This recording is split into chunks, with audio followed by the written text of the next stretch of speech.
Om.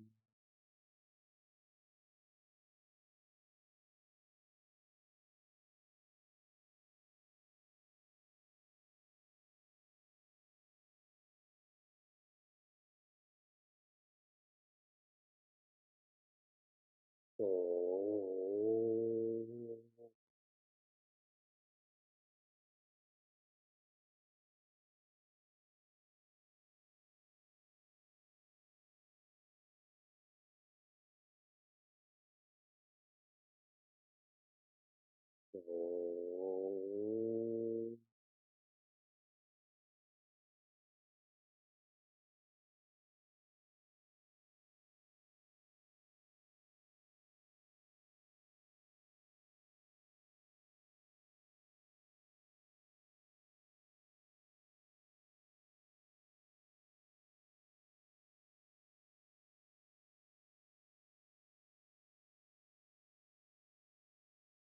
Welcome to Meaningful Mornings.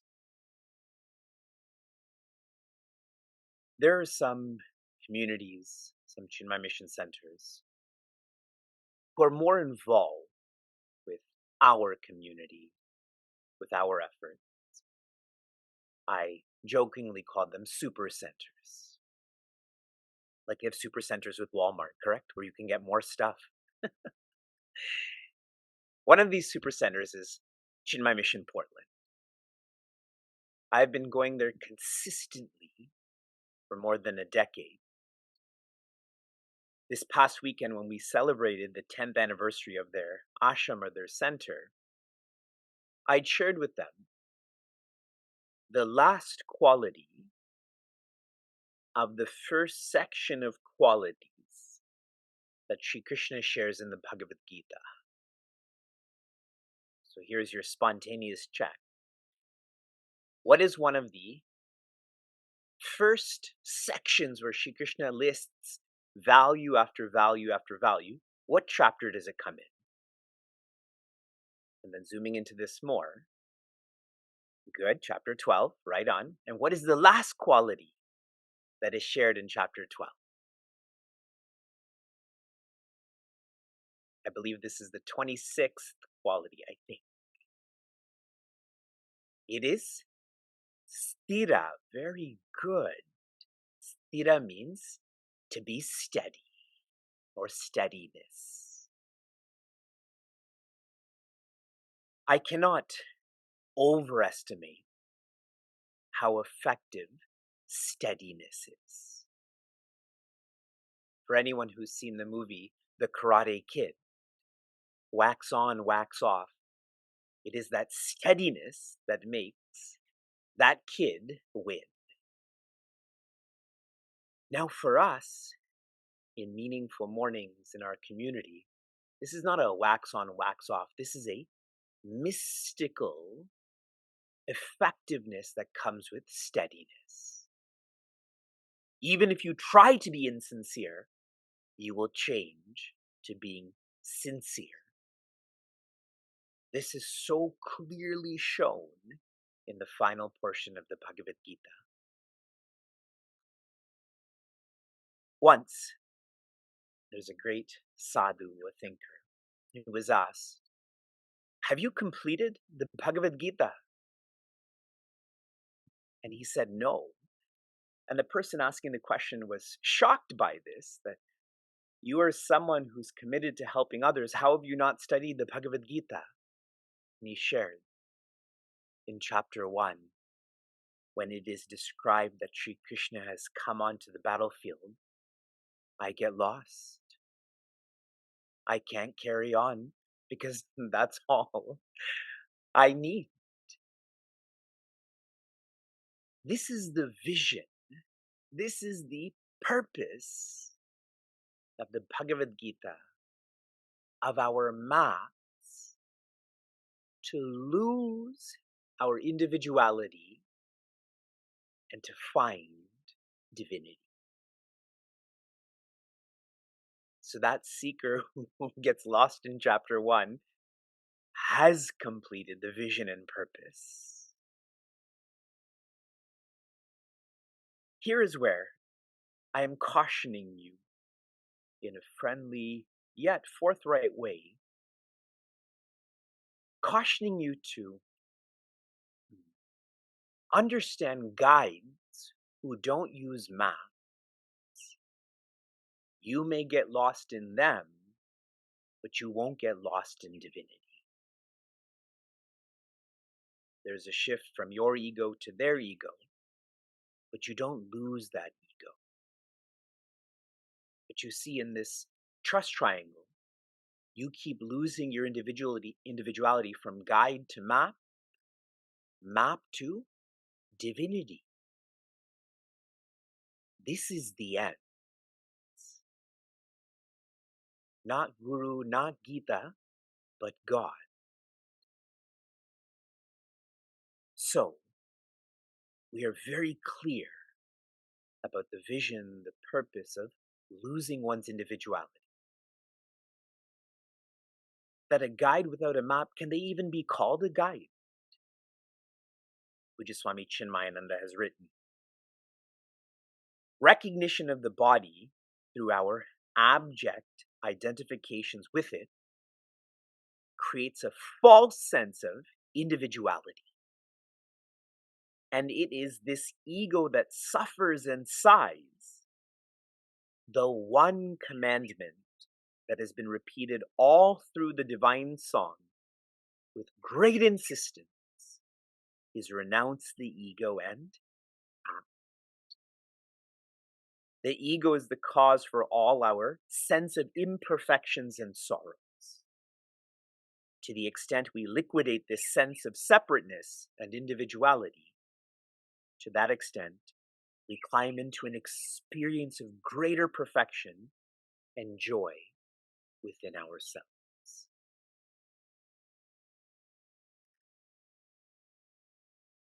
Now,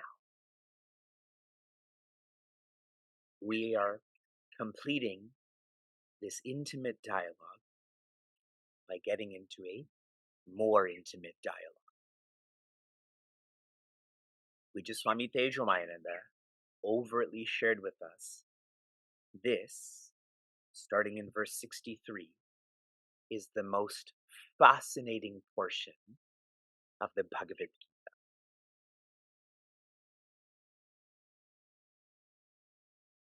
What is being shared in these final verses is the culture that surrounds the Bhagavad Gita.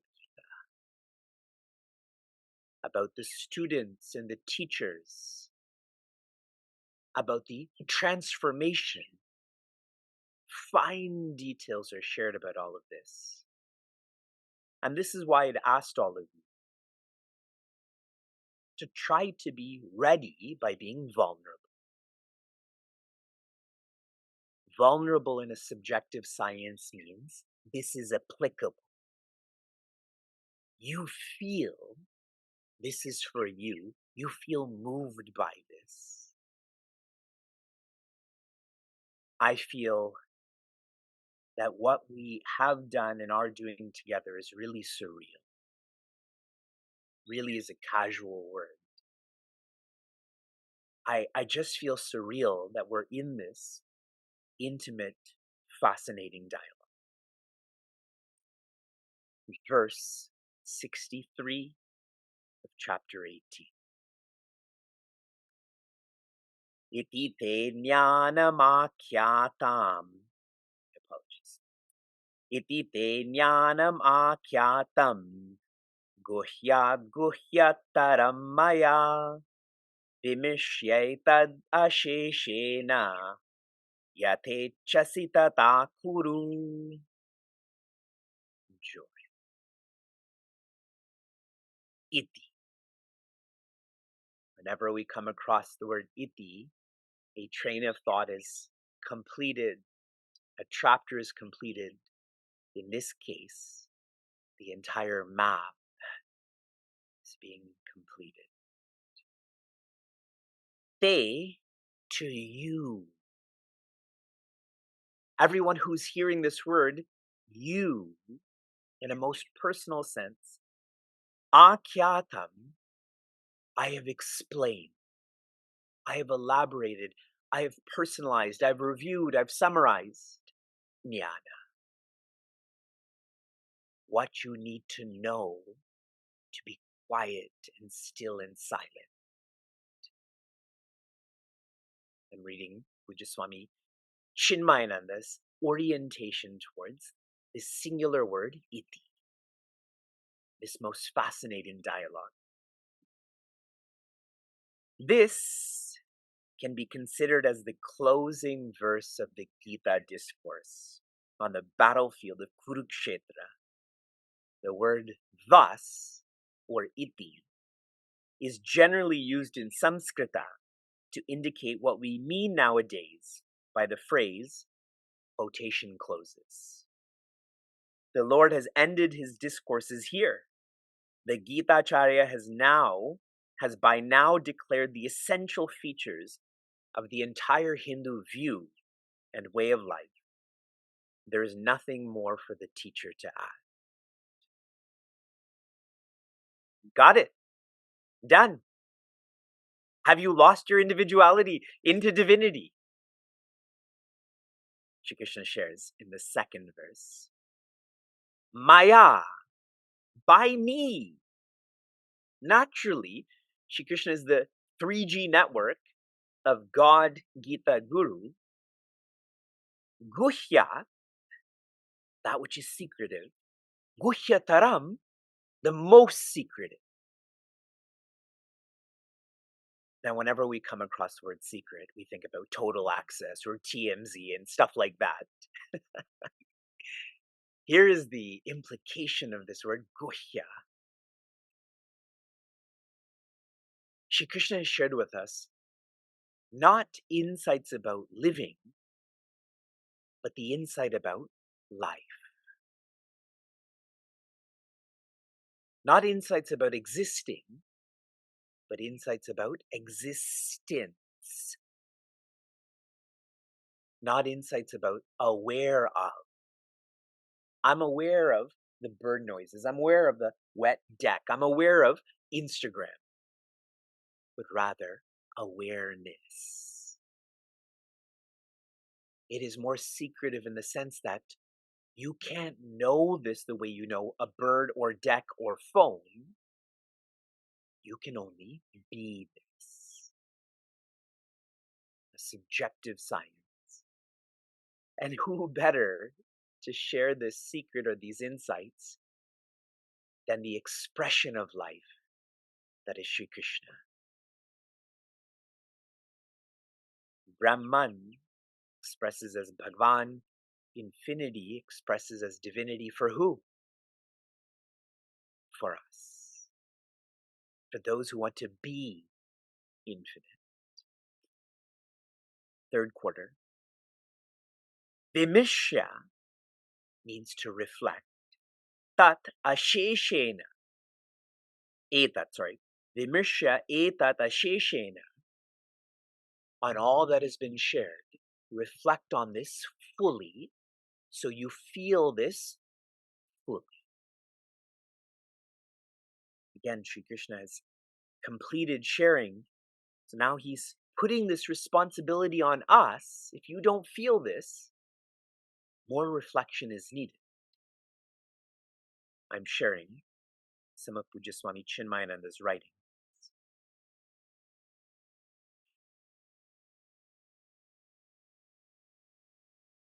This is possible only when the general mass of devotees is kept in utter ignorance and is made to blindly believe without any independent thinking over what the prophets or the teachers have said. He is writing about those who don't reflect, they are blind. But those who do reflect, they can see these insights, they can see past living is life. I feel we have invested a lot, not in chanting, not in the grammar, but in what Sri Krishna is finally guiding us to, Vimrishya, to personalize this. Final quarter, Yatha Ichasi Tata Yata, whatever, ichasi, you desire, tata, then kuru, do it. I have shared. Now, whatever you want to do it. If you want to follow what I've shared, good. I will keep smiling. If you don't want to follow what I've shared, good. I will keep smiling. The responsibility rests with you. Pujya Swami Tejomayananda had shared, Gita, Sugita, Kartavya. Gita means this map. Sugita means to live this map. Kartavya is one's responsibility. This map is complete now. You are to live this map. If you do, that is responsibility. And if you don't live this map, that's being irresponsible. I emphasize, especially for us, if we don't live this, ours is not a case of ignorance. It is a case of negligence. Who experiences Bhagavad Gita the way we have? In terms of stiramatihi, sheer steadiness. Have you become sincere? From inspiration to application. Your application was to be vulnerable for this to be applicable. Vulnerability in this orientation means you feel all of this is real. More real than your past is what you're presently experiencing. I'm reading to some writing from a seeker in our community, Lavanya from Raleigh. Hari Om, dear Vivekji and team. I was reflecting this week on how all of my secular degrees are just collecting dust in my closet. I only think of them, use them, when I need something like a new job, all very transactional. This sacred certificate has been shared with so much care and love from Bhagwan, our guides, the team. I will do my absolute best to never take this for granted and make it my responsibility to share the same love and care with all those I have an opportunity to facilitate for or with eternal gratitude. I like this because it shows the transformation from IQ being important to SQ being important. Your application for this morning, I want you to reflect Vimrsha on Ishta Asi Me. Ishta means dear. Asi means you. Me means Sri Krishna. In the next verse, I believe the last quarter, Sri Krishna is going to share, you are dear to me. Please reflect on this. Shanti, Shanti, Shantihi, be joy.